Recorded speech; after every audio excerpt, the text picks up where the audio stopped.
vamos fazer uma discussão sobre resenhas críticas.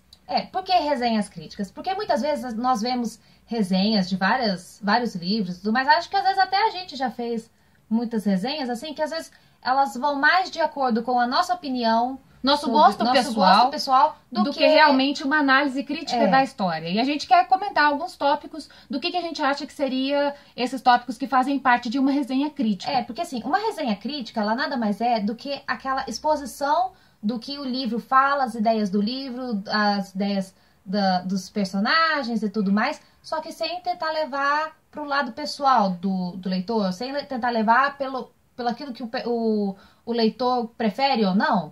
Por exemplo, tem muita história que a gente lê, muita resenha, desculpa, que a gente lê que fala assim, eu não gostei dessa história porque eu acho a protagonista extremamente chata.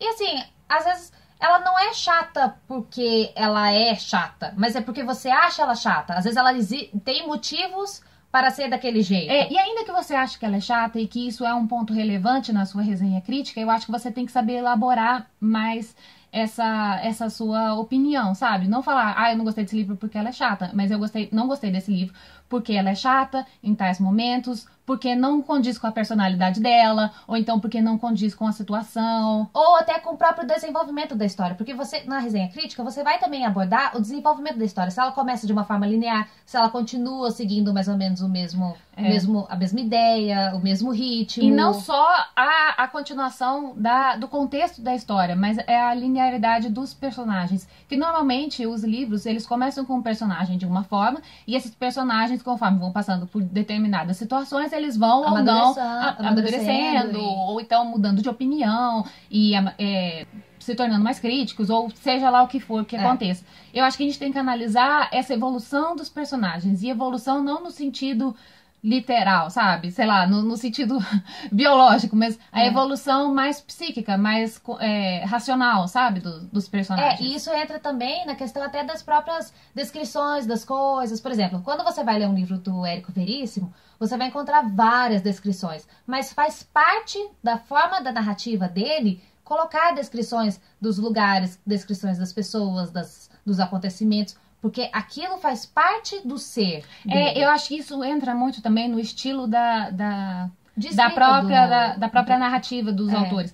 O Frederico Motta, por exemplo, ele escreve é muito cheio de detalhe, é muito poeta. Muito poético, é uma narração muito poética. Muito romântica. E tem outros livros que tem uma narração muito mais simples, muito mais objetiva, digamos assim, e mesmo assim são narrativas muito gostosas. E apesar de serem narrativas diferentes, as duas têm qualidade, sabe? Outros tipos de narrativa têm qualidade também. E acho que quando você fala muito da descrição das coisas, se elas estão bem colocadas no meio da narrativa, se elas não estão ali aleatoriamente, porque você precisa, sei lá, você vai falar para um autor amigo seu que ele precisa desenvolver mais o universo desses personagens, e aí ele começa a colocar narrações aleatórias, porque ele estava debaixo de uma árvore, e essa árvore era tal e tal e tal e tal e tal, e tinha tantos galhos e não sei o que, sabe? Coisa que não precisam. Por exemplo, no livro Inocência, o primeiro capítulo é só uma descrição do local.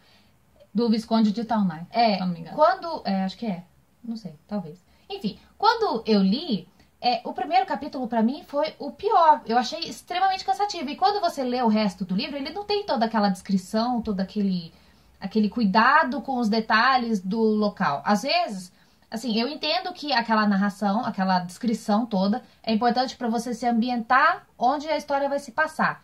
Mas ao mesmo tempo, quando o livro não contém tantas descrições assim, fica cansativo só aquele primeiro capítulo. E aí a gente pode pensar, mas era questão da escrita da época ou tal. Pode até ser. Pode até ser, mas assim, a maioria desses livros de época que a gente lê, por exemplo, eles não têm um capítulo específico para esse tipo de descrição, sabe? Os livros todos são descritos conforme a história vai passando, sabe? Então, às vezes, é uma questão do estilo do autor. Então, a gente tem que pensar muito nessas questões também, sabe? De como que ele resolveu colocar o mundo que ele tá narrando a história fictícia dele, sabe? Isso é muito importante também. E outro ponto muito relevante também nas resenhas críticas é no caso de resenhas críticas de livros nacionais. Porque muitas vezes as pessoas se seguram com suas opiniões e tudo mais sobre o que acharam de livro, porque o contato com o autor nacional é muito mais fácil que o autor internacional.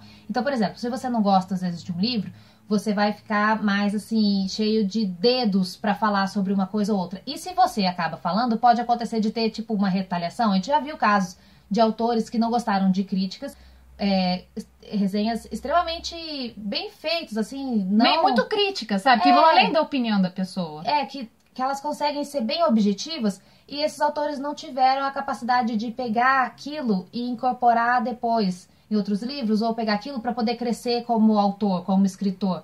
Simplesmente como a gente saíram falando mal no da Twitter, resenha, sabe? falando mal do blogueiro, E sabe? assim, é uma coisa que a gente falou no nosso vídeo de discussão sobre literatura nacional, que a gente vai deixar o link aqui.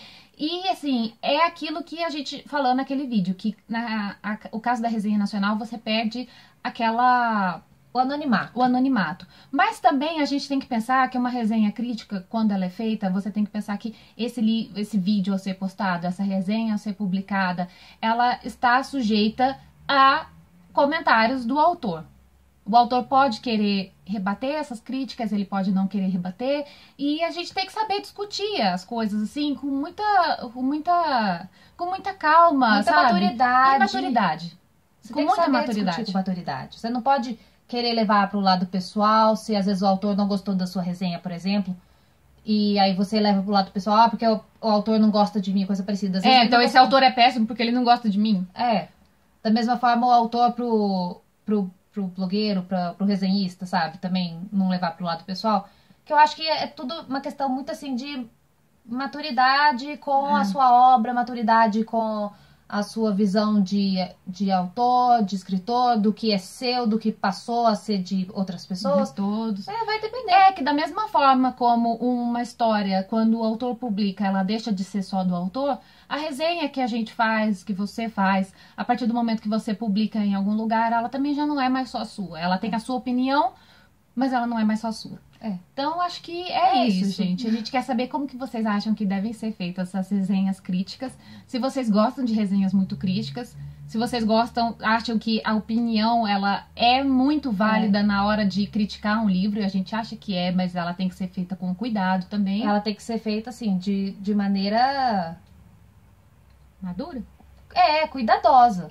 Consciente. Assim, consciente. Por exemplo, quando eu faço uma resenha de um livro que eu gosto... eu perco um pouco a linha, porque eu gosto muito do livro, eu quero que todo mundo leia e sinta as mesmas coisas que eu senti. Né? E já aconteceu de eu ter falado de livros assim que eu amei, pessoas lerem e falarem assim, eu não consegui ver absolutamente nada. Do que você viu. Do que você viu. Eu acho que isso é segredo das pessoas. Não, mentira. Mas assim, talvez. Mas assim, é uma coisa que eu preciso trabalhar, que eu sei que eu preciso trabalhar, porque às vezes eu fico realmente muito empolgada, mas ao mesmo tempo eu sei que o jeito que eu faço resenha é um jeito particular meu, que você acha que ainda é objetivo e descreve muito bem a sua opinião sobre o livro. Consegue descrever a minha opinião. E eu acho que a grande máxima aqui que a gente quer passar é que a gente tem que viver num mundo que tem de opiniões diferentes. E saber respeitar haja diálogo entre as opiniões. Porque a gente cresce muito mais quando a gente aprende com as opiniões dos outros. Vamos evoluir, gente. Vamos evoluir. Então, gente, um beijo pra vocês. E até a próxima.